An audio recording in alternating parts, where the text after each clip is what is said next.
Okay, well, the Twilight Saga, you've been through all of it, and it's been such a phenomenon.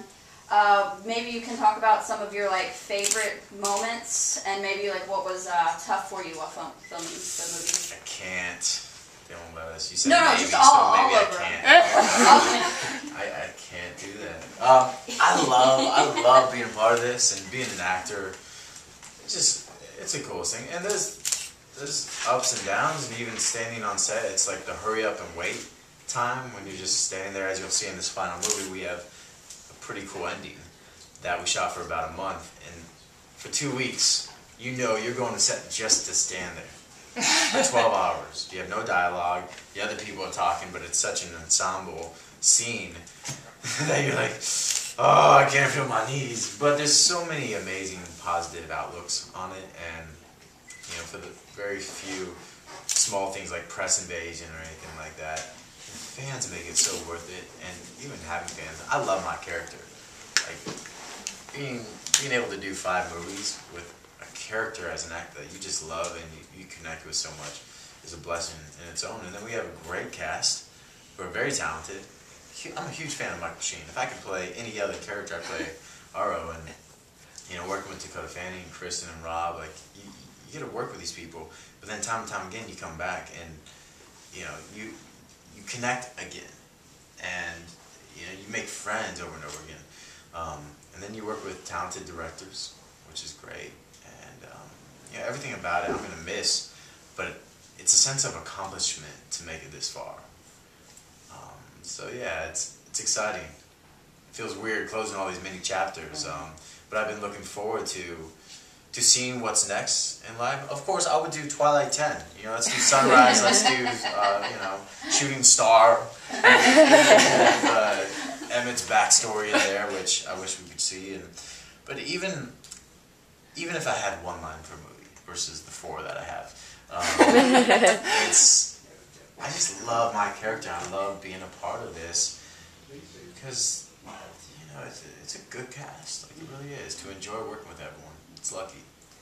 From the trailer, one of the trailers that I've seen, because I haven't seen the movie yet, it shows this big fight scene with Volturi, which is kind of a departure from the book itself. So I've been trying to think, okay, because all the other movies have been pretty, really relatable to the books.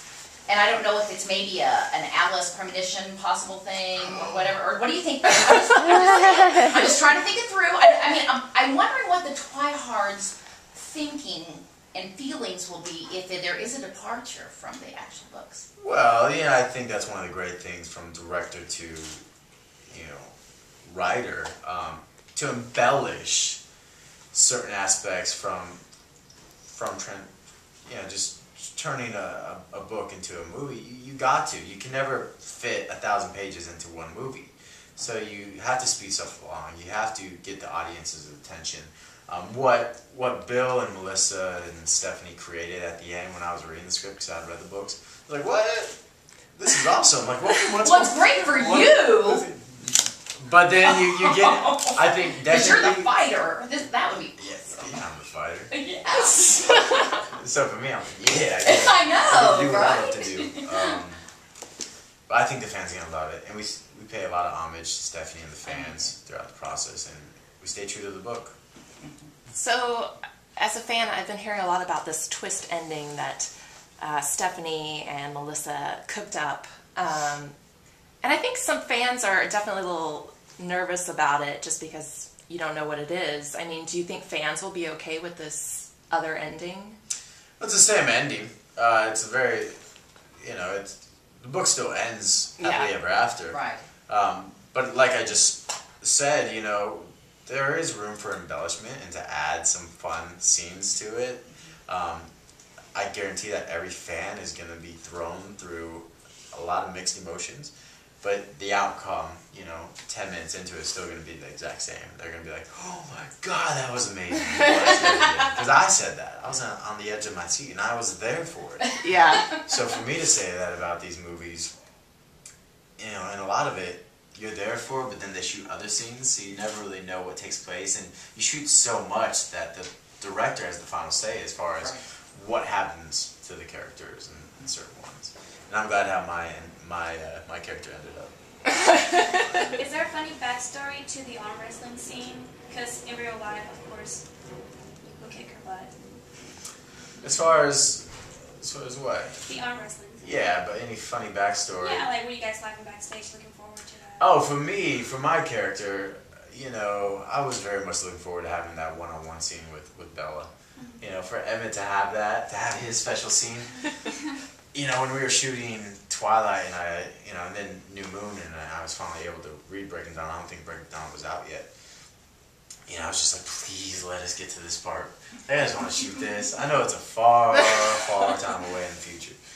And we finally got there. And then I think Kristen also was very much looking forward to playing a vampire finally, versus like the clumsy Bella. I think she was just looking to get those superpowers and run with it. So when we were there on set, I wish we could have shot that scene all day. We just had a great time, and I got big. I didn't realize how big I looked, especially with the I mean, my arm was the size of my head. But that's 7 months. Like, I feel like I can train and eat properly when I'm working because I can get to a schedule. And, you know, I got massive, and it was really fun. Like, well, I gotta let her win. Can we change that a little bit? But she's a newborn, and she's super strong. And we just had a great time. Did you mess with her and not let her win a few times? Yeah, I gave her. I went over the top, Sylvester Stallone style. Yeah, it's funny because I was barely trying. She's like, "Are you trying?" I'm like, "Not really." She's like, "Really?" I'm like, no. And she's like, "Ah, dang, you're strong." But she's strong too, just a little strong. A little. Now I hear that y'all did this dance sequence. Yeah, Magic Mike, it's great. Will you show us some moves? We did. What Good question. do you remember the song we did? What song did you do? Exactly. Yeah, exactly. What? Doesn't matter. You didn't hear about it? From the Arithmetics or from the? Oh yeah. Sweet Dreams. Sweet right? Dreams. Yeah. Sorry, I mean this. No, it's so many fine. press It's charges. fine. Yeah, we did that one, and Tony Trucks helped choreograph it with Mia, and it was amazing. I love dancing. I mean, Justin Timberlake was my guy who I looked up to, and you know, I knew girls like to dance. So I was like, all right, if I learn some dance moves, you know, I can get a girlfriend. I wanted my Britney Spears at the time, but I don't remember any of the dance moves at all, and it was very simple. And the Volturi had no idea. Like Michael and Dakota, they had no idea that we were playing it. So when we all, as good vampires, broke out dancing and put the song on, you know, Michael would be like, you know, do his own monster mash. I'm kind of hoping that ends up in the credits. I don't know. I don't think it will be. I think they'll use it on the DVDs, Right, sure. like behind the scenes. When you first started Twilight, and I know a lot of people didn't know, you know, that this was going to be such a phenomenon, but did you think at all that it would be 2012 and you'd still be making these movies and promoting these movies? I honestly thought that it'd be longer.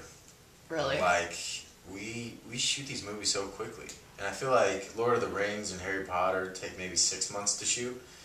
That's why it just blows my mind how fast this has gone. And when you're shooting, you're like, you don't really think about it. Time flies by, and it's great to know you have another movie to look forward to.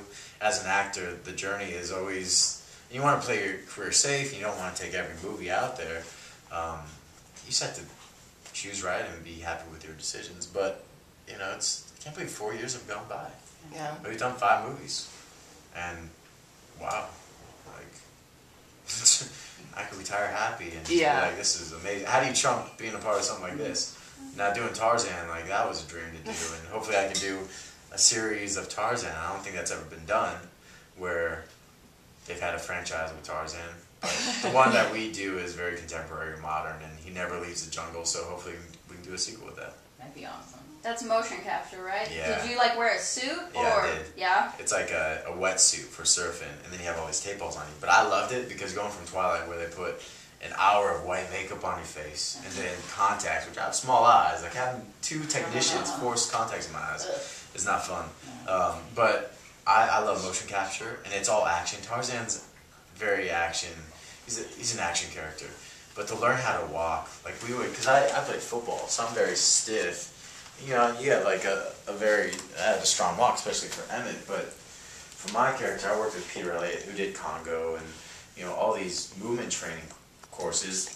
You really learn that some people lead with their chin, or their forehead, or their knees, or their chest, and it tells a lot about them. And I would pull from my feet versus push from my toes. And Tarzan shouldn't push from his toes. Like, he's always going somewhere. You know, he's always ready to move like a basketball player. So that was one of the hardest things, was to correct my walk. It was so frustrating. And then we would go to the zoo and see how the animals would quadril run and quadruped. And that's hard too, because I have a big lower back just from football, playing the safety, getting down. And just getting limber and stretching. I've never been in so much pain. You use one of those rollers. You know, the rollers that you like, oh, those hurt. But you know, you get into it, and I really wanted to do the best I could, and I'm just great. I had such a great team to work with. When you got the first role, were you worried about getting typecast as a vampire? That'd be awesome. please do typecast as an awesome vampire. It's better than some of the other things you could get typecast for. But all our characters, again, like, didn't really feel like we played vampires. My first week on set, I thought they were punking me, because I'd always be like, where are our fangs? We don't have fangs, where are our fangs? I'm a vampire, give me fangs. As a little kid, I'm like, I want to play Dracula, I want to bite people. And we didn't have fangs, and we sparkled in the sun. I'm like, what vampire is this? It's, so again, and we're vampires playing humans.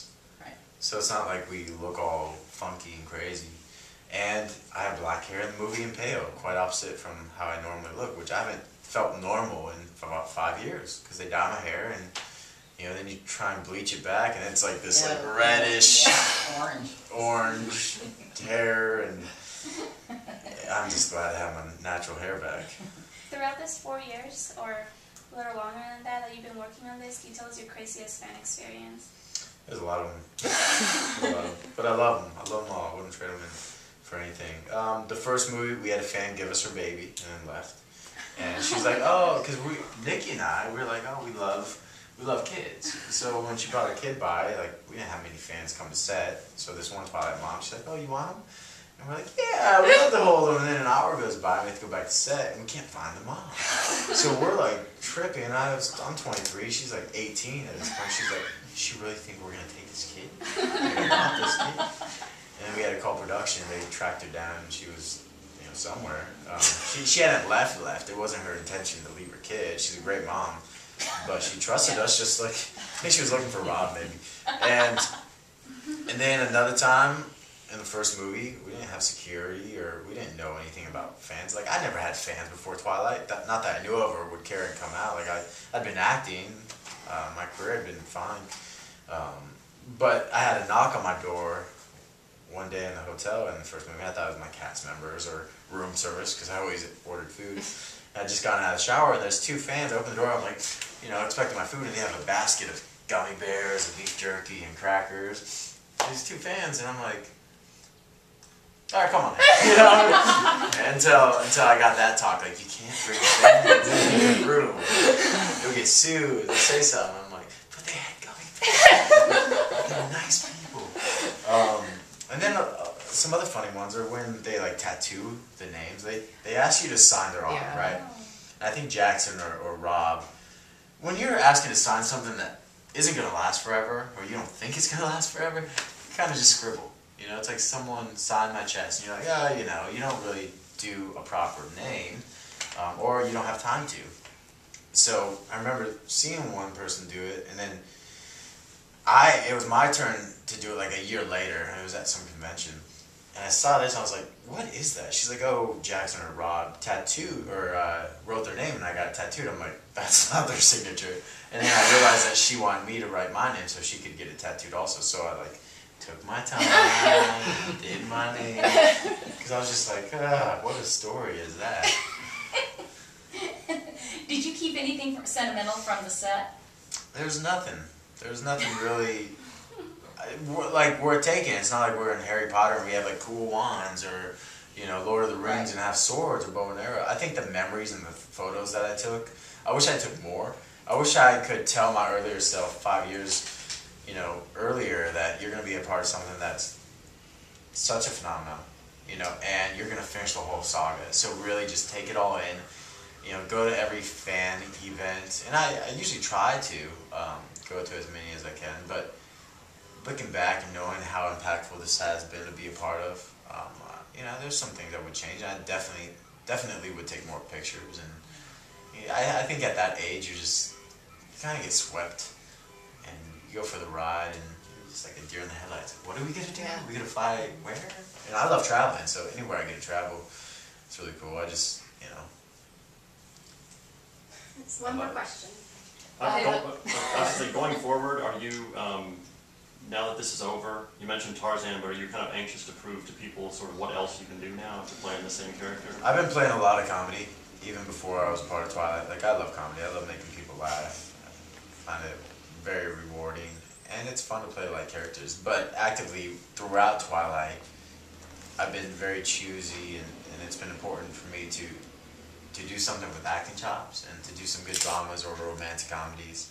And just to learn more about myself. Honestly, me being an actor was not in my cards at all. And everything about it, I learned a lot about myself from each character. So it's great to have the opportunity to mold my career more and read scripts and be able to choose. And then also challenge myself. I think that's one of the great things. So I know I'd love to get here. You know, some people are just blessed with being Leonardo DiCaprio and he's worked his butt off. But one of the great things also about acting is I'm always challenging myself and working with better people, better directors. The education is nonstop, and you can always practice, and practice makes perfect. And I doubt you know, perfect's really hard to get to, but at least I can always grow and learn more about myself and just enjoy the rules. Thanks, everyone. Thank you so much.